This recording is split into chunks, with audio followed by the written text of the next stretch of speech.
Okay, welcome everybody to our 12-week transformation conversation we're going to have with you today. I'm excited to share with you this information about you consistently performing at a peak performance, a max out level. And today is going to be such an exciting conversation. Before we get started, I'd like to ask you to be totally focused and totally engaged in the dialogue we're going to have. And before we get going, I want to ask you, what's your outcome for this hour we're going to spend together today?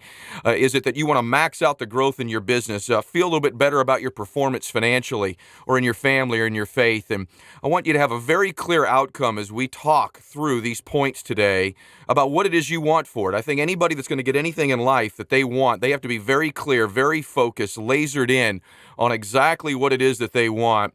And I know my outcome today is that on some level, this conversation changes your life. That this be a life-changing CD that you listen to over and over again that makes measurable, tangible results, not only in your business, but hopefully in you. Somewhere deep in you, it causes change. It causes you to perform at a peak performance level. And we're going to talk about a 12-week program that we'll put you on that I think at the end of those 12 weeks, you will have put yourself in a position to succeed in business like you never have before. You know, one of the challenges with asking somebody to make change is that there are no guarantees that if you put in all of the effort, that change will take place. And most people aren't willing to go make a 100% effort to engage totally if there's no guarantee. And the difficult part of our conversation today is I can't guarantee you that you're going to change, but I can guarantee that you can put yourself in a position to have a major impact in both your personal life and in your business. You know, the great Tiger Woods says that his outcome every time he tees off in a golf tournament is to put himself in a position to win on the back nine Sunday. He doesn't say that he has a guarantee to win or that he's going to win every golf tournament. Not at all. What he does want is that coming down the back nine on Sunday, that he's put himself in a position to win, and that if over the long haul he's in that position enough times, the victories, the championships, the majors, all the accolades, all the financial success will be his because he's put himself in that position. And so the conversation we're going to have, I'm so excited about, is putting you in that position in a regular basis. And so let me ask you a question. Do you feel like maybe coming into the conversation today, maybe you're in a little bit of a rut? Maybe you're having some challenges in getting your business off the ground and staying consistently motivated, consistently inspired. You know, we all struggle with that stuff, and you got to be very careful. You know, the difference between a rut and a grave is only the depth of the hole. And in life, you're only growing or you're dying. And I want to challenge you to be focused on growing at all times. This 12-week program we're going to talk about is exciting. And the reason it is for me is I read a book that I want to recommend to you called Body for Life about 5 years ago by a gentleman named Bill Phillips. And what it did is it transformed my life. I was not physically in the kind of condition that I thought I ought to be, and I had sort of let myself slip over time into a body that wasn't reflective of the guy that I thought I was.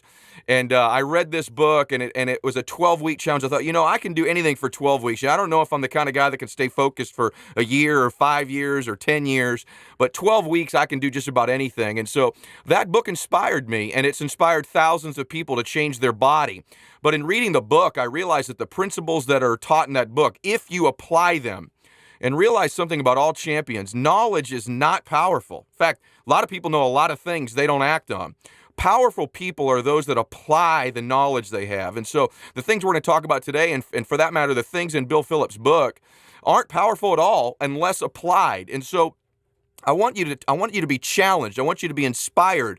And I want you to decide that you're going to apply the things that we talk about today. Otherwise, this conversation is a one-way street. It's inspiring me, and it's made a difference for me and not you. And that's not my intention. My intention is to serve you, is to help you, knowing all the way that the person who really serves you, who moves you, is you.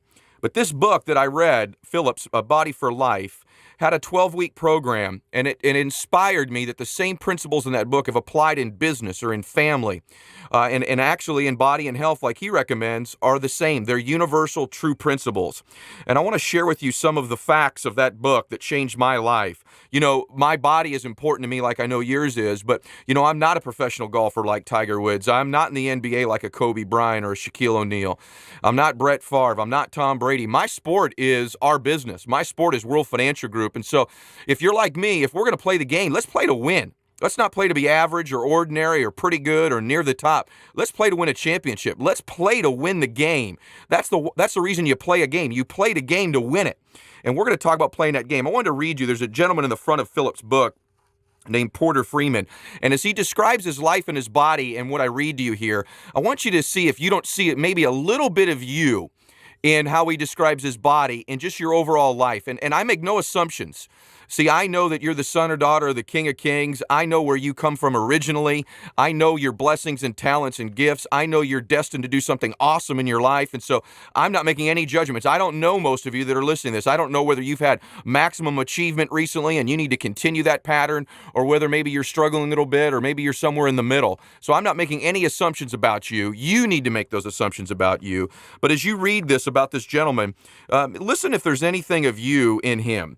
In the spring of 1996, I had dug myself into a pretty deep hole, eating badly, drinking too much, lying on the sofa, watching sports instead of TV, instead of participating in them.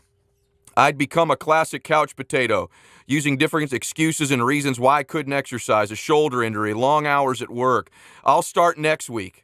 Until I finally woke up one day, took a look in the mirror, and realized I was old and fat. Now, why do I share that part with you before I get back into his comments? Most people use different excuses and reasons and why they're not succeeding in business. Well, it's my leadership, it's my spouse, it's the time, it's my job, it's our market, it's where I live. And those excuses don't serve you. If believing that served you, I would challenge you to continue to believe it. But a champion only believes things that serve them. And oftentimes people make excuses. So rule one, if you're going to go on this 12-week transformation with me, if you want to do that, there are no excuses. There are no excuses. You cannot blame someone outside of you, circumstances, environment, conditions, you name it. No excuses. If you can't agree that you're going to take 100% responsibility for you, I would challenge you, and I don't take it personally, to stop listening to this CD, put on some nice music, maybe read something that makes you feel good, because you're with the wrong guy at the wrong time and you're not ready for a 12-week transformation. We're talking about a transformation here, not casual change. He goes on to say, I didn't plan to wrap myself up in that huge ball of blubber. It's not something that happened overnight. I just didn't wake up one day and suddenly weigh 260 pounds. But I did suddenly finally open my eyes and realize that my body had become something I didn't feel was me. What I had let happen to my body was not something I would let happen to my job or my responsibilities. The neglect, the laziness, that's not the way I approach any other aspect of my life. That wasn't who I was, not in my heart. Well, let me ask you a question. Your business, is it a reflection of who you are? If you opened up, maybe today's an eye-opening experience and you've realized, man, this isn't really me. I'm better than this. I can achieve more than this. I'm capable of more. I'm capable of more abundance, more happiness. I'm capable of serving more, contributing more. And maybe what you've let happen to you for a little while here isn't fair to you, doesn't serve you. And maybe you're like Porter Freeman. He said, right then and there, I made a conscious decision to change my life.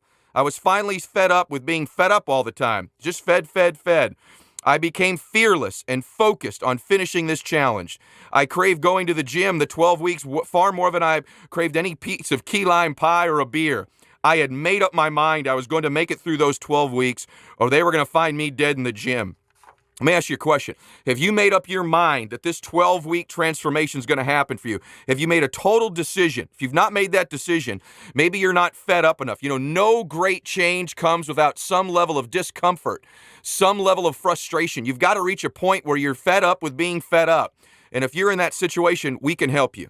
Let me ask you a question. What if I could show you a way in the next 12 weeks that you put yourself in a position to win, that over the next 12 weeks you've built habits? Can you imagine building habits that could serve you for the rest of your life and performing at a championship world-class level? Well, what if I could show you that? Would you be willing to be totally coachable? Would you be willing to sell out completely? Would you be willing to be like him? They're going to find you dead at the office if this thing didn't work out for you. Well, what if we could do that? See, the promise I make you is that at the end of these 12 weeks, that somehow you're better. Somehow you'll feel better about yourself. Somehow you will have the habits of a champion. I can't guarantee the results, but I can guarantee that you'll be putting yourself in a position to succeed in a big-time way. Here's what he goes on to say that's important as you enter this 12-week transformation. I really didn't notice a lot of change initially. Other people noticed, and they brought it to my attention, but I was focused on doing it. that I decided that all great things that were happening. A young girl at work walked up to me one day and said, "Porter, your pants are falling off." I hadn't realized that my waist was down to 36 inches. I was still wearing my old pants. That doesn't work. I can't describe how much inspiration comes from seeing the muscles grow and the fat go away. You look in the mirror and it's like meeting an old friend you really liked a lot but haven't seen in a while. I stuck with it, and after 12 weeks, I'd lost 54 pounds and gained much more than muscle. I had gained strength and energy that I had not had in my life in a long time. And even better than that, I had regained what I knew was my true character. I'm confident I'm on track now, but I'll never forget where I once was. I know bad habits wait on us forever. They don't ever go away. They'll always be there, just around the corner, lurking and looking for an opportunity. See, there's a set of behaviors, a set of habits that got his body into that condition. The same man, the same blessings, the same gifts, the same son of a God in heaven. What he did is he changed his behavior and he changed his results. Well, the same is true for you. Your business isn't in the condition it's in, whether it's average, pretty good, or poor right now. It didn't get into that condition based on anything other than your behaviors. And if we're going to change that business, the condition it's in, we got to change those behaviors. Let me state that to you again. It's not anything outside of you. It's not the people you've recruited. It's not that people don't want to do this. We wouldn't have thousands of people involved in this enterprise if people didn't want to do it. It's not the company. The company's been strong for a long time, will continue to be strong. It's not our products. Thousands of clients own our products. It's not the system. It's not the office. It's not your leadership. It's not your market. It's not your spouse. It's not how busy you are. It's not your lack of talent. It's you, and it's your behaviors. And if we see there's nothing wrong with you, you're awesome. You're a champion. You've been given unique blessings and gifts special to you. But see, what is up for challenge is your behaviors, and we've got to change that. And I want to challenge you to be willing to do that with me. Now, I really believe this. What great leaders do, and I want you to hear this, what great leaders do in business is they find the blessings in people. I don't know that I'm very good at many things in our business, but one of the things I'm very good at is that when I meet you and I shake your hand, if I've known you just for a little while, I don't any longer see the person in front of me. I see the person you're capable of becoming. I see the 200-pound ripped you, if you will, if you were Porter. I see the wealthy, successful, happy, at peace business person. See, I see the blessings in you. Great leaders find the blessings in somebody.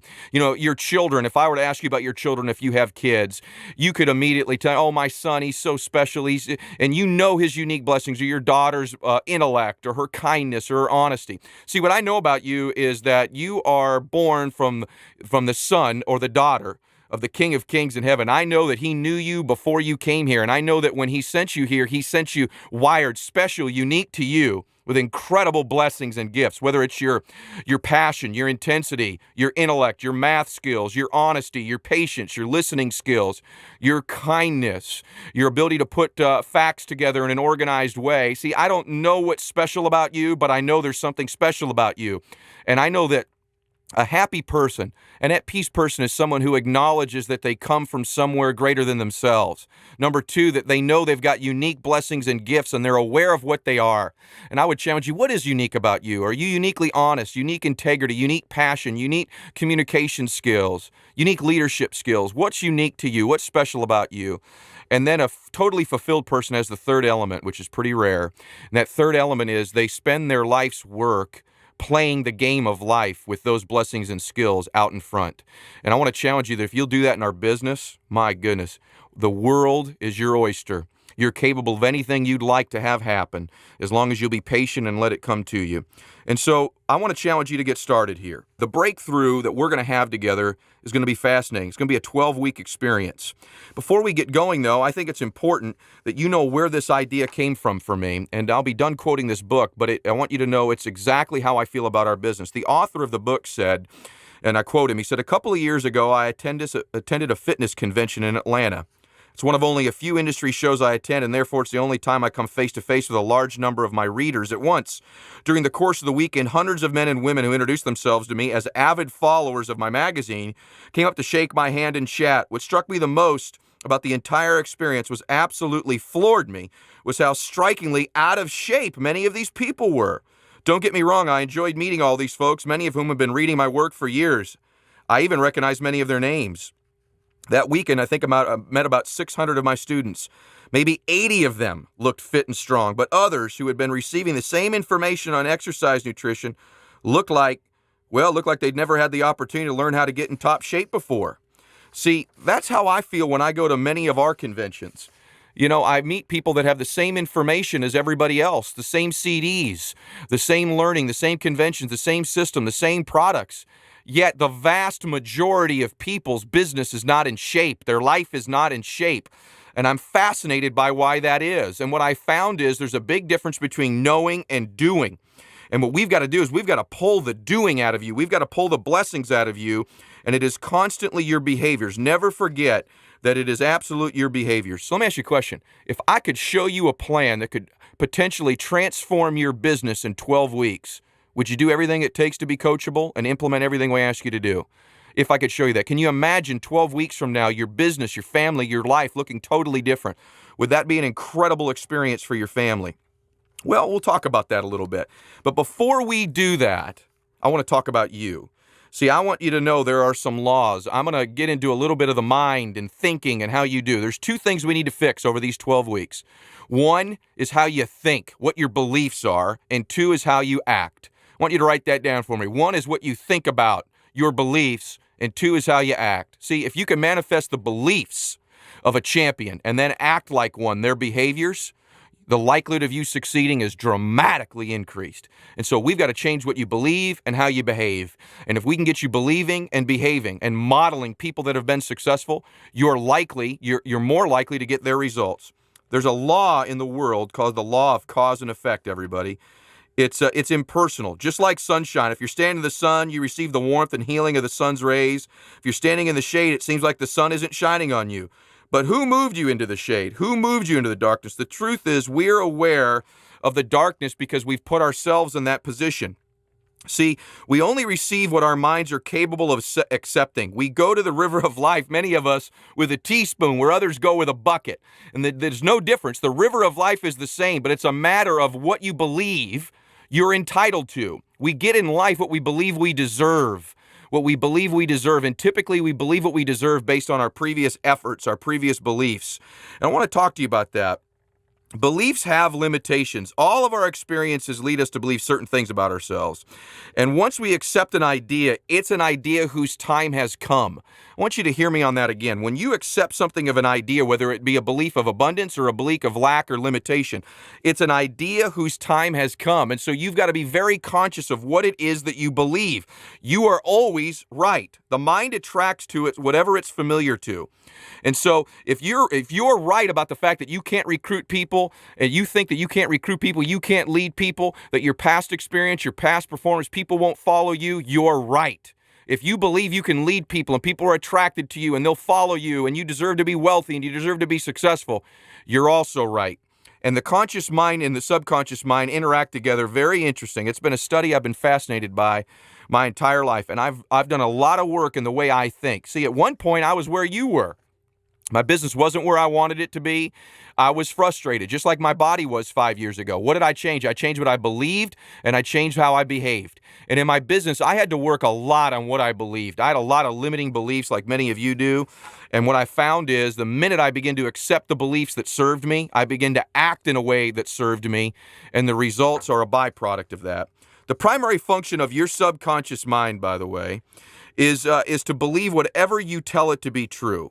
So if you believe something that is not true, that serves you, it's gonna impact you directly. In other words, what the subconscious mind does is it doesn't change the reality of anything. It filters information to support your beliefs. So, for example, if you believe that business times are bad, that people aren't getting involved in your business, whether it be World Financial Group or otherwise, you are right. And your subconscious mind will literally filter the people out that would have been candidates for you. Conversely, if you believe business is great and people are attracted and everybody wants to be involved, your subconscious mind will help find those exact same candidates that were only walking by you just minutes before. Your subconscious can't think for itself. And so you get to consistently tell it what to think. And your mind cannot decide between what is real and what is imagined. Think about this. What a great gift this is that I'm giving you. Your subconscious mind doesn't know what is true and what is imagined. So what's powerful about that is you can tell it whatever you want to tell it, and it will begin to make that true. Choice begins when you stop identifying with conditions of your past. See, there's an abyss you're going to have to cross in this 12 weeks. And that abyss is, there's a whole bunch of myths you probably believe. Whether it be that I can't do this because of my past, I can't do this because of my history, I can't do this because I'm not licensed, I can't do this because people won't follow me, I can't do this because the other people I've recruited haven't stayed, or I didn't get my first 4 or 5 clients, or I've built a team before and they're no longer with me.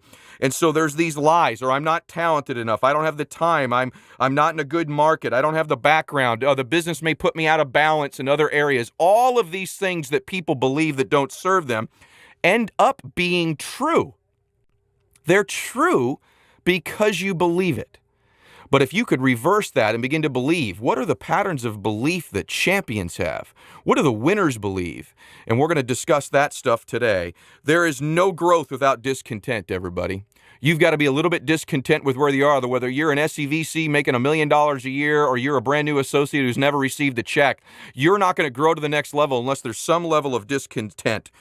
And I want to ask you, are you chained to your limiting beliefs? Are you chained to your limitations, no matter what level you're at? So you could even be involved at our firm for many years, and maybe you've got a few market, and you believe, based on how many MDs you have or what your level of success has been so far, that that's actually who you are, that that's actually what you're capable of because it's what you've experienced. Well, what you've experienced is what you've believed in your mind the entire time.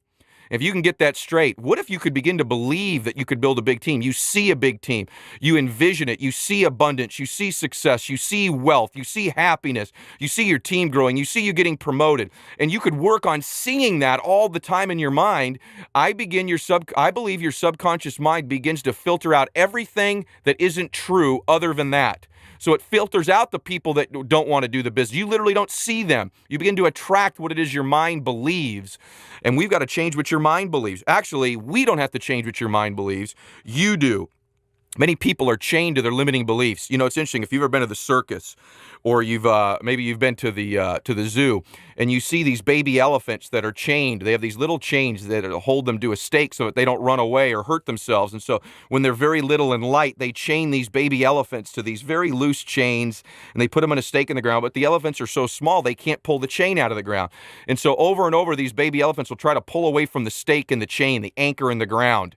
And they can't do it, and they can't do it, and they can't do it. And as they grow up, there becomes a certain point where that elephant believes that stake, that chain, will hold them in that position, in spite of the facts. And now this elephant grows up into this multi-ton, gigantic animal. Have you ever been to the zoo and noticed these same multi-ton, massive animals, these elephants, are held by that same little stake and chain? Is that not fascinating? And you look and you think, what in the world is that little chain that this guy could pull out with his pinky holding him into the ground for? He stops believing he can pull the chain out of the ground when he's small and little. And that same stake, even though it's ridiculous to believe it, this multi-ton elephant believes a little wooden stake and a chain can hold its multi-ton body in position. And that's what a belief can do. That's the power of belief. You are probably anchored in similar beliefs that are holding you in position, no matter how ridiculous they are. When I meet you and I see your blessings and your gifts and what you're capable of and the leader you can be and the difference maker, the contributor, the server of people you could be, there's no benefit to me believing that if you've got beliefs that keep you staked to where you are, like these elephants do in the circus. Now, I don't think you've always seen you in the circus, did you? I hope you didn't. But oftentimes in business, we stay in this circus that is in our mind. The truth about you is if you want to take control of your life, it's important you gain a basic understanding of who you are. I really believe that. Our self-image, which is the picture of ourselves we hold in our minds, becomes the key to our life. All of our actions, our feelings, our behaviors, even our abilities are consistent with this picture. See, your mind, what you believe about you, is your identity. The most powerful force in the world is for you to be consistent with this way you see you. Your identity, the way you see you. You'll do everything in your power, your subconscious mind will, to keep you consistent with that identity. Isn't that an amazing thing to know? That your mind will go to work all the time. And that belief, that picture is almost like an internal thermostat for a human being.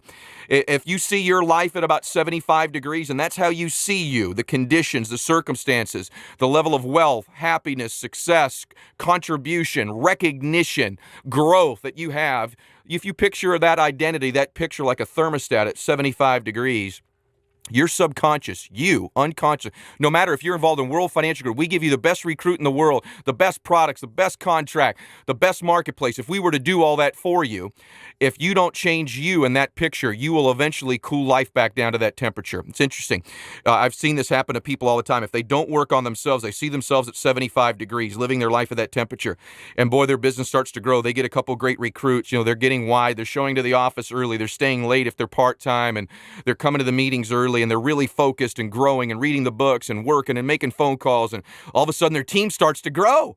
Oh my gosh, I'm at 81 degrees. I'm at 82 degrees. I'm at 84 degrees. But they don't change the way they see themselves. So even though the circumstances are incredible, this stake with the chain on it is set at 75, and it's going to pull you back no matter what you do.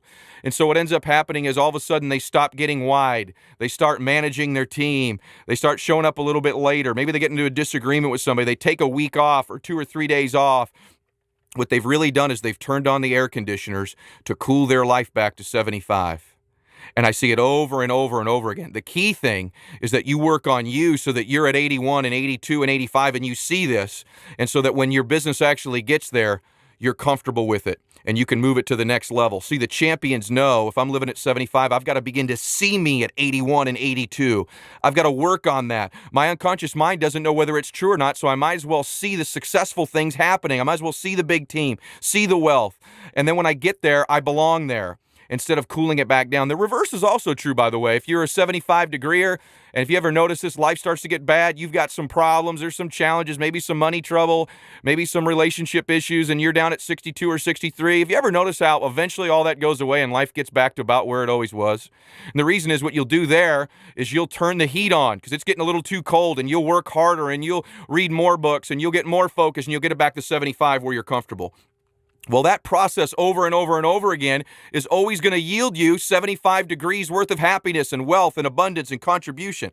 So the key here is you've got to begin to see you at 81 and 82 and 85 and 95 and 125 and 226, and all of a sudden life gets hotter and hotter and hotter based on how you see it. What I'm telling you is that you, through your prayer, through your focus, through your beliefs, set the temperature for your life. You challenge that. See, you're through your prayer, through your blessings, through your thoughts, through your focus, through your beliefs, you set the temperature. That's the key. That's the secret. The secret is you have an outcome. You have a challenge, which is to change that temperature in your life, and you'll begin to see life change when you take control of the temperature. We really experience in life what we believe with a lot of passion to be true. I want to challenge you. What do you really believe? See, I want to challenge you. Now, boy, well, Ed, if that's true, how do I change the temperature? Well, the number one thing that influences our identity, that picture, that thermostat more than anything, is our associations. It's who we hang around. It's our friends. It's our leadership. It's the books we read. It's the tapes we listen to. One of the reasons I'm a fanatic about personal development, reading books, whether it be on Billy Graham or Lee Iacocca, or if it's Napoleon Hill, or you name it, if it's Bill Phillips, whoever it is, Steve Siebel. The reason I recommend these books and I read them is because they become part of my association for the week I'm reading that book. And I'm associating with a successful person, a millionaire, and that association begins to change me because the power of our peer group changes our identity. It changes our thermostat. You couldn't possibly, think about this, you're listening to this tape. What if you and I spent every hour, every day together for a year? Do you think you could continue to stay at 75 degrees if you were hanging around somebody who lives at a higher temperature? On a regular basis, I'm going to heat you up. And so the challenge is, one of the beautiful things about World Financial Group is we give you access to one of the best business peer groups you could ever be a part of, people that live at a higher temperature. So when we run a contest, you've got to work hard to win it so you get time to associate with them. Work hard on getting in the field with them, excelling, getting into the elite of your group, your peer group, so that you can begin to associate with people who live life at a higher temperature. And through that association, I believe literally through the association, you've got a greater likelihood of succeeding.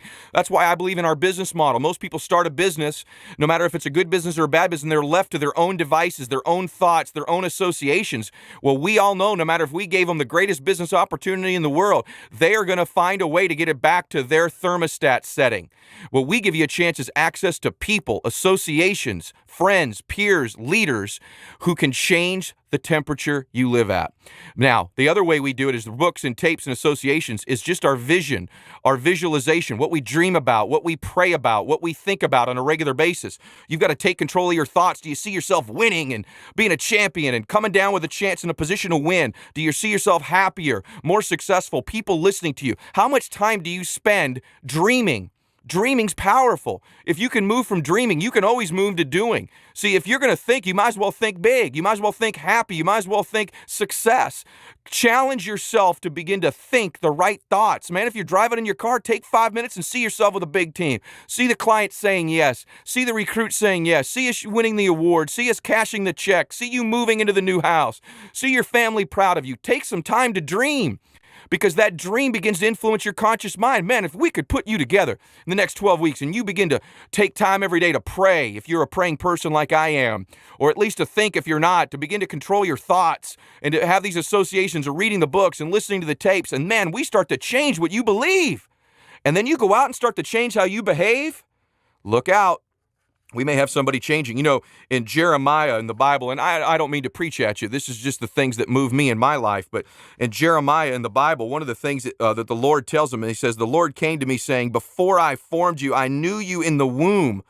I knew you before you were born. I set you apart. I appointed you as a prophet to all the nations. A sovereign Lord, I said, I don't know how to speak.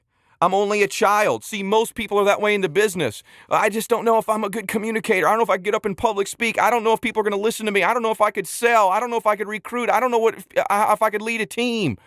And what the Lord says is, I knew you before you were even here. And that's true of you as well. And he gave you special honesty or special passion or special patience or special listening skills, special communication skills. What he's telling Jeremiah, he's telling you. And I know that of you. And because I'm sure that that is true, I know you can play big here. I know you can play above the rim. I know the sky is the limit. I know great things can happen for you if you'll be patient with you.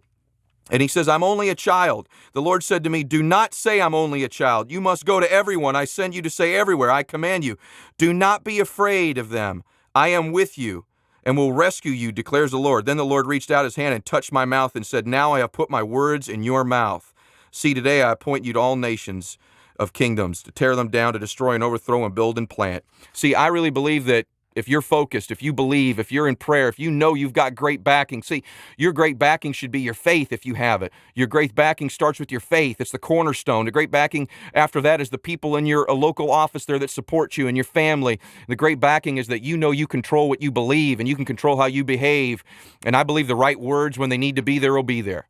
I believe the right circumstances will happen as long as you can change from wanting to be at 75 degrees and beginning to see yourself. Can you imagine what you'd be like if you started to change the way you see you and now you really set the thermostat at 95 degrees, but life is still at 75? Man, overnight, I believe in a short period of time, you will turn the dadgum heater on. You will turn it on and heat that life up through more calls, more contacts, et cetera, et cetera. And so I want to challenge you to do that. Boy, this word challenge I've used over and over and over again because really this 12 weeks is going to be that. I want you to know going into it, it's going to be challenging. It's going to be difficult. There's going to be some setbacks. There's going to be some frustrations. You're going to feel like you're not making it. Like Porter said early, in the beginning, you may not see a lot of results. And a lot of people, the greatest time of the year every year to go to the gym is in February because January is terrible. Everybody joins the gym when I go in the beginning of the year. But just everyone and their mothers out at the gym. But by February, most of them are gone. And the reason for that is, at my gym, they tell me some 80% of the members don't show up after the first month ever again. And it's because they go for 3 or 4 weeks and don't see results and stop. See, successful people know that it's a long-term pattern of behavior that puts you in a position to win, not short-term. And you've got to have the discipline and the focus. But more importantly, you got to have the belief. You got to have the belief that if you continue on the right path with the right patterns, that eventually you'll build a better business. And that's really the driving force of our conversation today. You know, one of the things I want to ask you is you look at you, and then we'll get into the challenge. But man, this is how important thinking is. If you were to look at a half-finished house under construction, would you condemn that house for its unfinished condition? You don't say it's inferior to another house because of its appearance, and you don't realize that it needs additional work. You would never adopt that way of thinking. If you can, I'm building a home right now. It's a pretty large home, and we think it's going to be pretty spectacular. But if you were to come see it right now, it's barely started. There's a foundation laid, and it's sort of ugly looking, and it's about a quarter finished, actually. Would you come condemn that house as a work in progress? As if, it's not a beautiful house, it's not as nice as the other ones. No, you would know this house is in its foundation phase. This house is a quarter finished or a half finished. And you could probably, as we stand there, begin to envision what it would look like upon completion and how spectacular it's going to be. And just that vision of it would excite you of what it would look like. Well, what if I had to walk right now and see that house, say, we got to live here? You mean this is permanent? We don't even have the drywall up. We got to live in this quarter finished house the rest of our lives? Well, that'd be terrible. That's just completely illogical. I wouldn't see the house as a quarter finished. I see it finished. And therefore, that architect can put those plans together, and the behaviors of the drywall people and the floor people and the granite and all that stuff is a byproduct because of the initial vision we have for the finished product. You can't possibly begin to build a business unless you've got a vision for the finished product.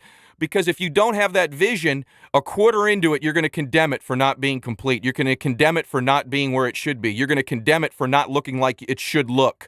And most people's businesses sputter a quarter of the way under foundation, halfway through, because they and other spouses who don't understand that a business takes time to build, or friends or family, or maybe it's just you begin to condemn it because it's only a quarter finish. Yet someone like me looks at you and goes, hey, you're right on track. Man, I see the completed product. I see this magnificent finished product that'll be a glowing example to the world of all that's good, all that's great in business. You'll be incredible. Well, you've got to have a very clear picture of that finished product, or you're going to condemn it a quarter of the way through. Don't you do that. Don't you condemn your business 10% in, 20% in, 40% in, because, boy, you're going to miss out on living in this incredible life you could have created if you had a vision for what it looked like and the patience to put the plans together, the belief that that's true. You know, it's also interesting. I see people in homes, another example. I'll see somebody that's in a home not feeling very good about themselves, and so they redecorate the entire house. Now they're going to feel better. You know, people like that, boy, I'm not very happy. They've got this nice home, and we all would look at it and say, I got to redecorate, or I need a new car, I need a new purse, or I need surgery, I need that to be happier. But at the end of the day, when you redecorate that house, it's still you living in that house. It's still you with your thoughts and your identity, and you could be in a 200-degree type house, but if you're living at 75 degrees, it's mighty cold. See, the outside things we think we want, cars, houses, boats, trips, all that stuff, it's really, we got to take us with us. We got to take us with us, and so it's always you. It's not outside of you. It's always you.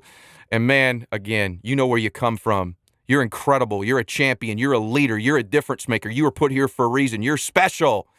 And my goodness gracious, if we can get you up to 95 and 100 degrees, all the houses, all the cars, all the planes, if you want all that stuff, there's a good chance that stuff can come for you. But it all starts with changing you.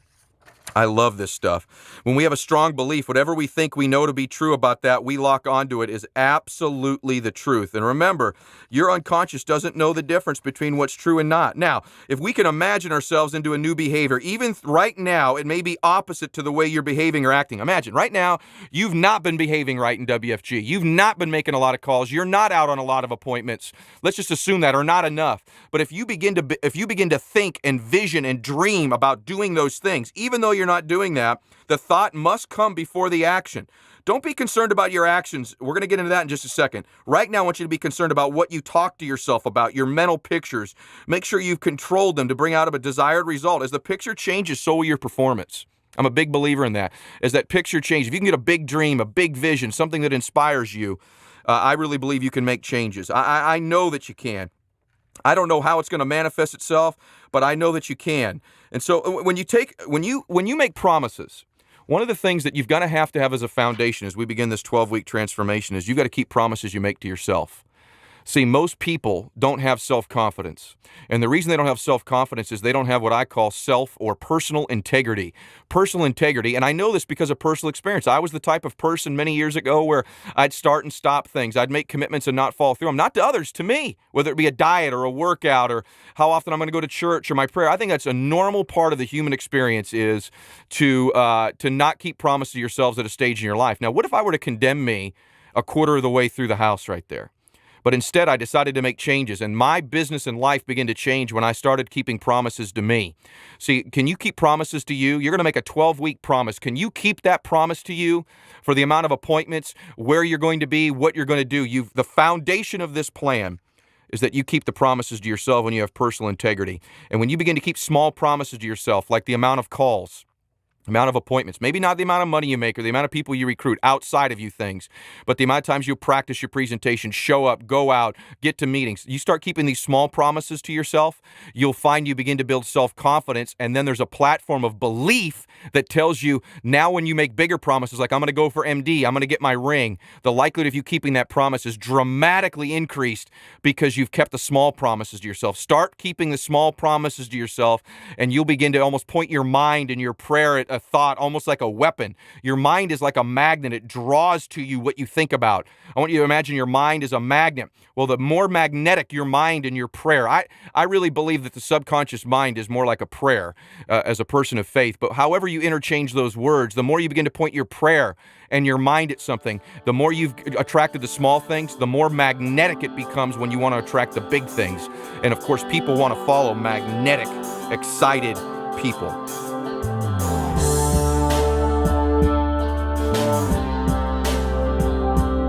This concludes the first part of this CD. Please hold for part 2.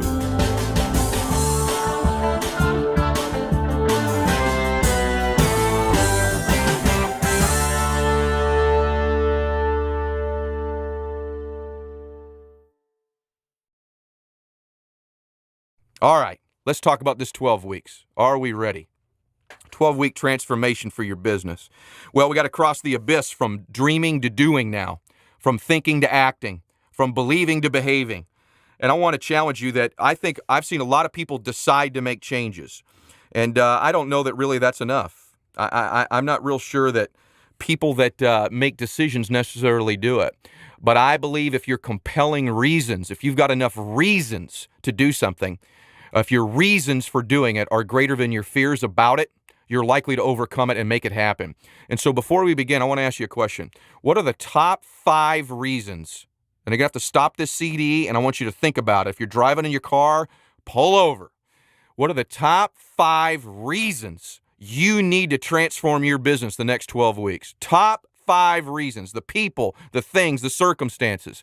What are they? Is it your children, your family, for yourself, for your identity, for your church, for your finances, for your self-confidence, or just because you said it? What are the top 5 compelling? And they've got to be powerful. They can't be lightweight. In fact, the more powerful, the more compelling these reasons are, the more likely you are to achieve the desired outcome.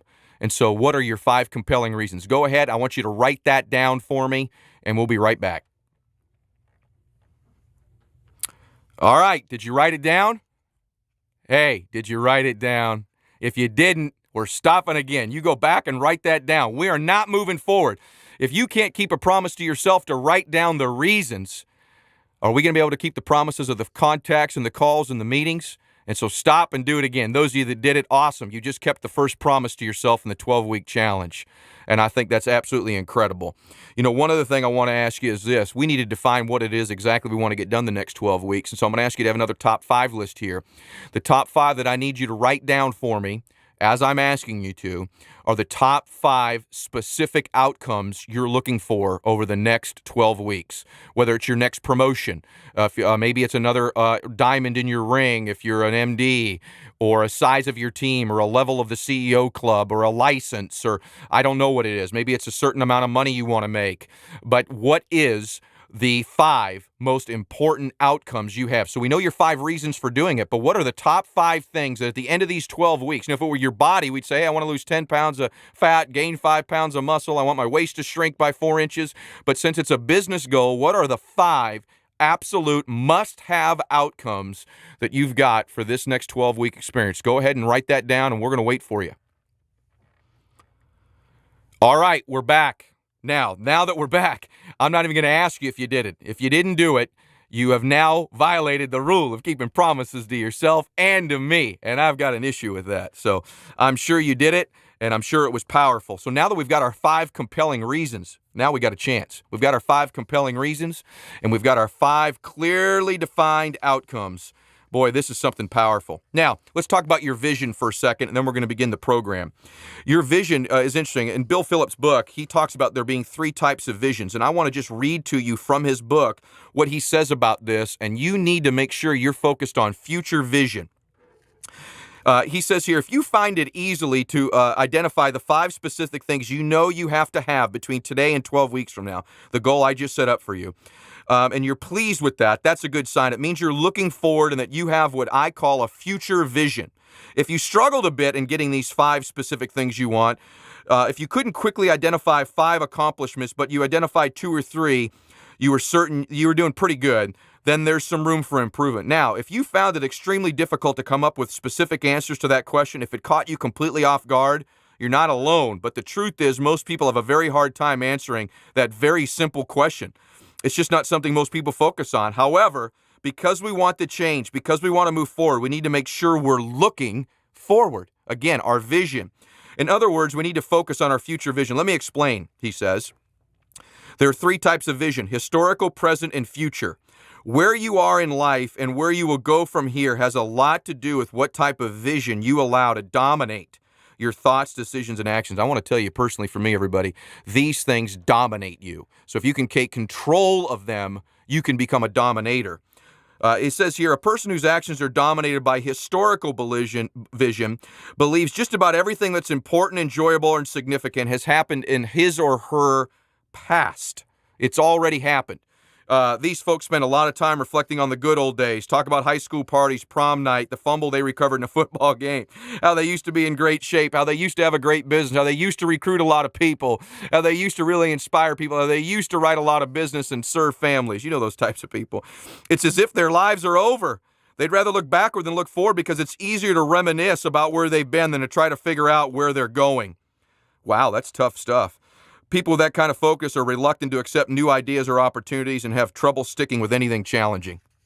If that's you, we need to change that immediately. What's worse is that individuals with historic vision are very uncomfortable with the growth of others because it threatens their equilibrium of their own lives. They're uncomfortable with evolution, so a positive change in those around them, whether it be a husband, a wife, or friends, is something they fear. The fact is that they probably feel at some level they're going to be left behind if they don't start moving their own behinds, and the truth is they're probably right. You know, one of the challenges, if you don't have your spouse involved in our business, my goodness, as you begin to move, oftentimes our spouses are rooted in that historical vision, and we're moving into the future, and boy, at every stop, it's going to be a challenge. They're going to be trying to pull you back to the history, to the past, the way it used to be, and if you don't get them engaged in a personal growth process, in a 12-week challenge, in World Financial Group, or something that causes growth and a future vision in them, boy, you've got a challenge. The fact that your eyes are looking at these words on the page right now, and the fact that you guys are listening to me and you're sharing this experience, it's about to create a better future, he says here. However, I've discovered that far too many people want to create a vision for a better body, and in our case, a better business, a more fulfilling life, are dominated by what I call present vision. They're obsessed with going back. They're not obsessed with going back in time, but neither are they focused nearly enough on the future. These people have tremendous potential to improve rapidly. They just need guidance, someone to help them look forward instead of focusing so much on this moment. That's, again, what I was referencing about the quarter-finished house. People whose daily actions are governed by future vision are, on the other hand, continually growing. They're constantly taking on new and bigger challenges. They're always creating, modifying, improving their vision of the future. What has happened to such people in the past is not ignored or denied. Those experiences are used to develop skills that help them get where they want to go. But it's always where they're going that remains the primary focus. When you develop a strong future vision, you don't have to force yourself to set goals. Your mind just compels you to set them. Every time you accomplish an objective, it's not the end of anything, it's the beginning. The starting point for another stage on an ongoing journey of progress, developing growth and adventure. See, that's what's powerful, everybody. See, if you've got a future vision all the time, when you make MD, it's the beginning, not the end. When you get a ring, it's the beginning, not the end. When you get to SEVC, it's the beginning, not the end. And it's having that compelling vision of the future that ultimately is going to serve you. All right, now, what's the 12-week challenge? Are you ready? Do you have your compelling reasons? Are you getting a future vision? Are you focused on the completed house, the completed project? Do you have your compelling reasons, your compelling outcomes? Are you focused on your blessings, the gifts you've got to play in this game? If it's backed by your faith, Are you focused on getting ready to behave in a right way, to apply the knowledge you have, to cross the abyss, to make these decisions? Boy, I'm so excited about it for you. So excited to see what's going to happen. Well, let's talk about what the plan is. I'm going to give you the plan. Here's the good news. It's simple. It's simple, but not easy. It's simple, but not easy. Now, let's talk about this for a minute. Let's talk about one thing that I want you to have as a foundation. Number one, I'm going to challenge you. In this book, he recommends that every night before you go to bed, you pre-plan the workout the next day. I want to challenge you. Step one, I am requiring that you pre-plan your day the night before in business. So the evening before you go to bed, I want you to take 5 minutes or 20 minutes, whatever it takes you, and I want you to pre-plan tomorrow's day. You're going to do this for 12 weeks every day. So part one of the plan is you must pre-plan the next day. Where you're going to be, the amount of calls, who you're seeing, where you're going prospecting, what you're going to be doing. It's required. It helps your mind begin to see that day in advance. It helps you with a future vision. You've already been there in your mind. It's more likely to manifest itself in a positive way. As you're pre-planning that day, I want to challenge you to see positive results, to see people saying yes, to see you getting a lot of referrals, to see you closing the sale, to see you setting up the appointment, to see the person thanking you, to see the growth of your team. So as you're pre-planning it, I want you to be setting in your conscious mind, your unconscious mind, the specific great things that are going to happen. Remember, your subconscious doesn't know that it didn't already happen. It thinks it's happening as you see it, which is why you've got to be so careful about thinking about negatives and fears, because your subconscious thinks those things you're fearing are happening, and it begins to record it in your mind over and over and over and over again, and that's dangerous. That doesn't serve you. So make sure you're at least taking some time, and when I do my pre-planning, it's during my prayer. I just pray through the next day. I see it. I ask for strength. I ask for guidance. I ask for blessings. And I see great things happening. I see victory. I see achievement. And I've already seen it Monday night when I go to sleep. So Tuesday, I'm just going through the motions, so to speak. It makes it very fun, makes it enjoyable. This seems like a funny thing to recommend to you, but I want to recommend to you that you now challenge, if you don't do this, I want you drinking 8 glasses of water a day. What in the world does drinking water have to do with being in business? Well, I believe you're an athlete. I believe you need to perform at a peak performance. I believe this is a sport. I believe if you're unhealthy, if you're not hydrated properly, you will not perform at an elite level. So I know it sounds ridiculous, but I want you pre-planning with a vision for the next day, and I want 8 glasses of water by you the next day. And I want to challenge you to do something athletic at least 3 days a week for 30 minutes. Whether that's take a walk or go for a run or go to the gym or do some push-ups or sit-ups, whatever it is, I want you to carve out. And yes, you have the time to do that for 30 minutes. So before we start the program, you're required to pre-plan your day, drink water, and you're required to work out 3 days a week. That's for 12 weeks. You can't commit to 30 minutes. You need to not do this. Now, let's talk about a part-time transformation first. And I'm going to go through this plan very quickly. A part-time transformation. This is the 12-week part-time program. Are you ready? Are you committed? Good. There's a few skills you must master before we even start this, and they're very easy. It'll take you a week to do. One, you have to have already mastered how to invite somebody, how to pick the phone up, say a few words, and they say yes to getting an appointment. Master the invite. Master the one-on-one recruiting presentation that should take you 20 to 30 minutes where you tell our story that compels that person to take action to get into business with us. Skill number 3 is you must be able to give the one-on-one presentation to a family across the kitchen table to a client. And skill 4, take somebody through all 8 filters of the business format system with precision. There's only 4 skills that I think you need to master to be successful, and they are the invite, the one-on-one recruit, the one-on-one client, and the 8 filters with precision. Those are the 4 skills of WFG superstars, in my opinion. That's like the buys, tries, chest, and shoulders of working out are invite, one-on-one recruit, one-on-one client, business format system, 8 filters. And again, by the way, BPMs are not work. So when we talk about the hours here, the BPM is not work. And so here we go. Here's 15 rules for the challenge. 1, no radio in your car. You got to be listening to guys like me on CDs and tapes, whether it's me, Napoleon Hill, Tony Robbins, Blair Singer. I don't care who it is. You're listening to tapes and CDs in your car. Number 2, you need to commit that you're not going to be at home 3 nights a week minimum.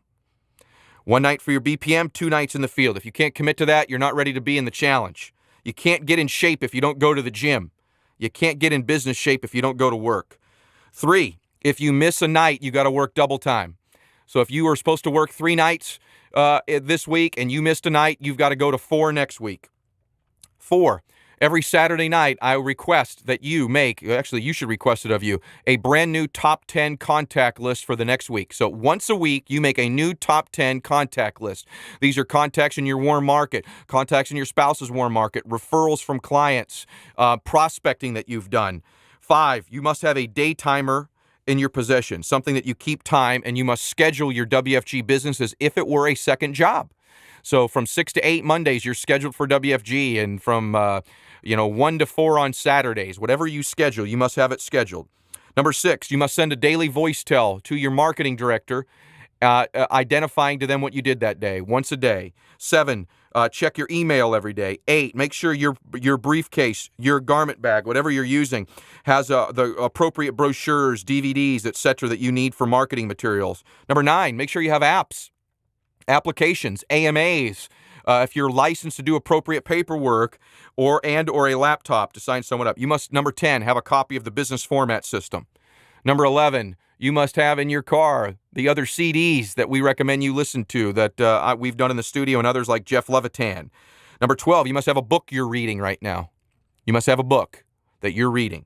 13, you need to be at every meeting. You are not allowed on this 12-week challenge to miss a meeting. 14, at least once every 4 weeks, your spouse attends the BPM for the next 12 weeks. So that's 3 meetings. I prefer they be at every meeting, but at least 1 out of every 4 meetings, your spouse must be part of the program. And 15, I need you to check the Leaders Bulletin every day. Go on WFG Online and check the Leaders Bulletin. Those are the 15 requirements as we begin the program. Now, here we go. Here's the challenge. That's part of the challenge. Now the specifics. I want you after work, if you're not in professional attire at your current job, many of you are, but some of you are not, you must have brought a change of clothes because you're going to change. And what I'm requiring of you, here's the plan. Here's the plan for the part-timer. 3 days a week, you must make 5 new calls with either your trainer, by yourself on the phone, or doing drop-bys to visit and have conversations with people and drop off a CD for them to listen to, or the DVDs that are appropriate, approved through our compliance department. So the part-time plan is 3 days a week for 5 calls a day. 3 days a week, 5 calls, which will yield you part 2 of the plan. Part 2 of the plan is you must have a minimum of 2 guests to the BPM. 2 guests to the BPM, either 2 on Tuesday, if that's your BPM night, or 1 to your weekly meeting and your weekend. But in a given 7-day stretch, a total of 2 guests for that week, for 12 weeks. So the part-timer must have 5 calls they've made 3 days a week, and they must have a minimum of 2 guests a week attend to BPM. Part 3, you must be in the field 2 nights a week doing a one-on-one presentation to see a family. I'd prefer that since you're out that evening, you do 2, 1 at 6, say, and 1 at 8 or 8:30. Now, let me take you through the specifics again so we're clear. Number 1, you must 3 days a week make 5 calls. Number 2, you must have a minimum of 2 guests to a BPM. Number 3, you must be in the BPM. You must be in the field 2 nights a week giving presentations. That is the simple plan for 12 weeks. If you were to do that over 12 weeks, you would end up somewhere, by the way, with 8 to 10 clients in a given month. You'd be on track with 1 recruit and 2 new clients every week. Now, challenge in the plan is that every other recruit you get, you must drive 4 deep. So your challenge is to take one of these new recruits and drive their business 4 agents deep.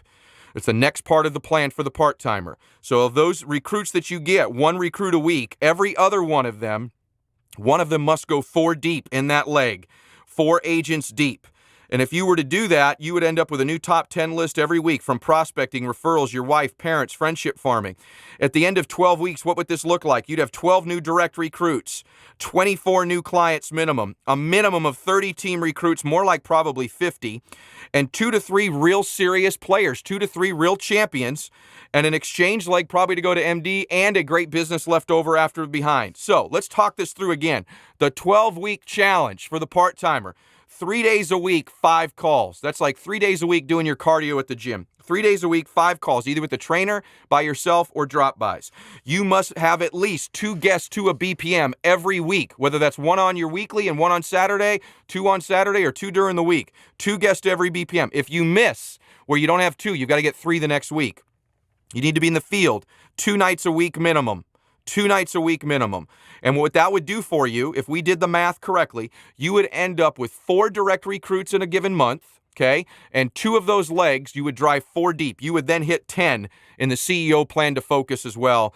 On your way, I believe, in a great position to make MD. No guarantee, but a great position to make MD. So can you do that? Could you step up this week and go out and 3 days a week make 5 new contacts? Can you make a top 10 list and make those contacts? Can you make sure you get at least 2 guests this week to the BPM? Can you make sure that you're in the field 2 nights next week? That's the plan. If you're going to get in shape, you've got to be out 3 days a week, 5 calls. Those same days, you're out in the field 2 nights a week. You've got a guest to a BPM on Tuesday and Saturday, or Wednesday or Thursday, whatever your BPM is, or 2 to one of those BPMs. And with one of those recruits that you get, every other one, you must drive 4 deep. So in a given week, you have driven 1 leg 4 deep, 4, not 3 deep, 4 deep in that leg. And I believe if you were to do that over 12 weeks, 1 week, 2 week, 3rd week, 4th week, 5th week, you would have an unrecognizable business 12 weeks from now, unrecognizable business that would be in a position to be doing great things. Can we guarantee you that? No, but I believe you're putting yourself in a position to win. By the way, these are now habits that serve you to perform at a world-class championship level. If you're a part-timer and you're capable of getting 2 guests a week to a BPM, you're in the field a couple nights a week, you're building a new top 10 list every Saturday, you're learning to drive a leg 4 deep, you've now built the skills of a champion. I think if you repeat that behavior over and over and over again, you're likely to be a champion here. In fact, I think in 12 weeks, the odds are stacked in your favor if you can do that. You can't do that 1 week. You got to do that 12 straight weeks. So 12 straight weeks, you've got 2 guests to a BPM. But it starts with this week. And that's the challenge. If you've got enough compelling reasons, you can do that. We're talking about you doing the basic things. 5 calls, 3 days a week. Easy. You can do it. We're talking about getting 2 guests to a BPM. We're talking about being in the field across the kitchen table twice a week. Now, by the way, you're permitted to do more. In Philip's book, he talks about a high point or a max out. We've not even talked about where the max outs might be. But we're going to talk now to the full-timers. Here's your 12-week challenge, if you're willing to accept it. Number 1, week 1, you must pre-plan your days. All the things that apply to the part-timers apply to you, but there's extra. If you're full-time, week 1, you must pre-plan every day. Number 2, you must be to the office between 8 and 9 a.m. 5 days a week, every day. No exceptions. So if you're going to be at the gym at 8, be at the gym at 8. If you're going to be at the office at 8, be at the office at 8. They apply the same scheduling. You must do feared things first. The first 20 minutes are free minutes to you at your office. You can do whatever the heck you want. But once the day begins, your first hour of the day, I'm requiring that you have 5 conversations the first hour of your day. Minimum 5 conversations that hour where you've picked the phone up. So it's 9 o'clock. Boom. You have an hour to have 5 conversations. What if you don't reach people? Well, it's very simple. 10 voicemails left equal 1 conversation. So you either need to have 5 conversations live. Hi, this is Ed Mylett with World Financial Group, et cetera, et cetera, et cetera. A conversation with a new prospect direct to you. By the way, that first hour are calls for your WIF, not your team's list, your list, which requires on Saturdays, you don't make a top 10 list. You've made a top 25 list as a full-timer. Brand new top 25 list every week that you exhaust that list every week. So the first hour of the day, you're in by 8 or 9. That first hour, you have 5 conversations about people coming into business direct to you. That's the business you're in. The business you're in as a full-timer is getting people into business. Don't worry about nothing in the team here, in the description for the challenge, if you've noticed, has to do with your team. I don't care what your team does. You can't control that. That's outside of you. Your success is determined based on what you do, whether you're part-time or full-time. It's not about your team. You can't move your team to do more. In fact, your team's probably doing more now than they're going to do later. You got to get more directs, wider. So first hour, 5 conversations. If you don't have 5 conversations, 10 left voicemails. Hi, this is Ed Mylett. Give me a call back. 10 of those equals 1 live conversation. The second hour of the day are team calls. And the same thing applies. The second hour of your day, you're calling on your team's top 25 list, your team's referrals, your team's captains list, your team's people that missed the meeting last week. You know, you had 50 people invited, 12 showed up. That means 28 of them did not, or 38 of them did not. You're calling those people that missed the meeting. The same thing applies. At least 5 calls that hour, or 10 voicemails equal 1 call. And you can do high point too. High point is your max out where champions play.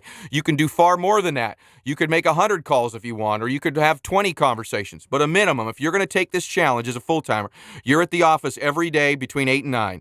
The first hour of the day, you're having 5 conversations about getting directs. The second hour, you're having 5 more about building depth in your team for your team. And that's how we're going to begin our day. Those behaviors serve you. You're going to make that next hour that way. You're 3 days a week, I'm requiring that you do a center of influence lunch. Actually, I don't require this. The challenge requires this. 3 days a week, you have a center of influence lunch with either a teammate and a potential new recruit, or you're having lunch with a potential new direct recruit. And these 1 to 5 daily calls, you can have one-on-ones, etc. The other part of the challenge is the second half of your day after lunch. The challenge stipulates that if you're on track for the challenge, between 1 and 5 every day, you have a minimum of 2 one-on-one appointments at your office, someone sitting in your lobby, coming in to sit down with you, and you're having a conversation with them about getting into business with you. And so that's your challenge as a full-timer to begin, the first part of it, full-time challenge. 5 conversations the first hour of the day direct to you. 5 conversations the second hour of the day for teammates. And again, you'll be leaving voicemails that don't count as conversations, and you're welcome to have more. Center of Influence lunch 3 days a week, and every day, 5 days a week, just two one-on-one appointments direct to you or for a teammate, one-on-one recruiting conversations. So you're on track if you've done that. Again, I realize that there's a day after your BPM night where this schedule doesn't apply. You're going to be doing one-on-ones after one-on-ones after one-on-ones, but I still expect you to make your phone calls in that day. I'm challenging you to have 3 guests to every BPM during this 12-week challenge, whether that's 3 to your weekly meeting or 2 one night and 1 on Saturday. As a full-timer, you're on track for the challenge if you have 3 guests a week attend a BPM direct to you. I'm challenging you to do 8 kitchen table presentations a week direct to you. This is your diet of the plan, if you will. 8 kitchen table or office client presentations. High point max out performers will be doing 12 to 15 appointments. Minimum 1 direct recruit a week. High point max out performers will be doing 2 to 3, but you're on track for the challenge with 1 direct recruit. But what if you missed a week? Then you need to get 2 the next week. Must have a minimum of 3 new clients a week.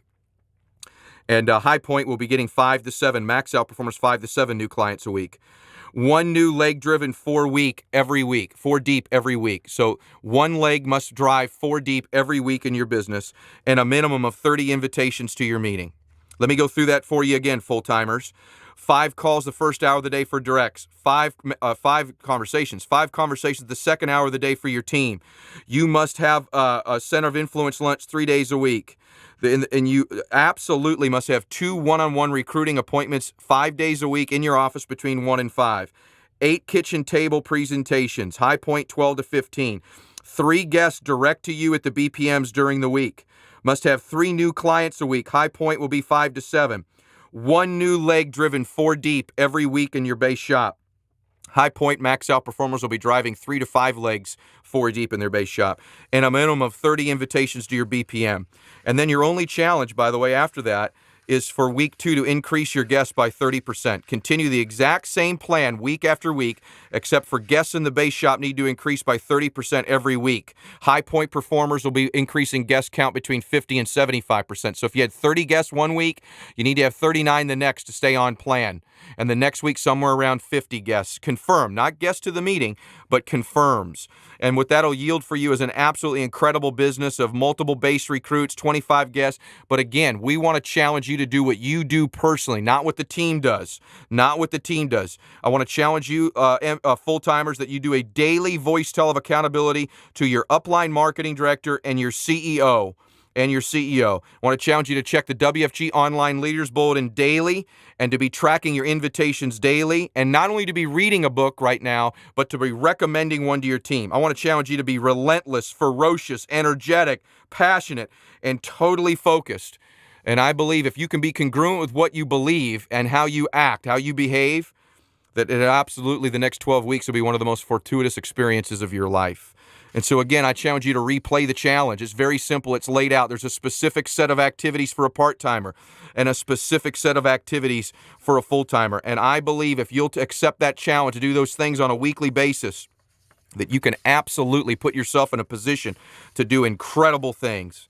I want to ask you a question. When Christ called out, "Follow me, and I will make you a fisher of men," can you tell me the name of any man who wanted to return home and put his affairs in order before he committed to following Christ? I can't either. See, no one saw a need for that. See, most people, when they're leaders and they're on their game and they're congruent with what they believe, people will drop everything. They'll sacrifice whatever they need to, as long as it doesn't sacrifice faith or family, to do what's right. See, if you want to get people performing at a high level, if you want to get people doing things they otherwise wouldn't do and getting extraordinary results, I want you to know something. It's going to be led by you. It's going to be led by you staying on this challenge, you getting the guests to the meeting we've described, you making the calls we described, you being in the field, you driving legs 4 deep like we described, you pre-planning your day, you getting to the office when we describe it, you being out in the field when we've talked about as a part-timer. And you'll begin to find people's excuses disappear in your business at a more regular basis. You'll begin to find the challenges become minimal. They begin to dissipate. See, only people that are totally sold out to their ideas accomplish great things. There's a big difference between belief and commitment.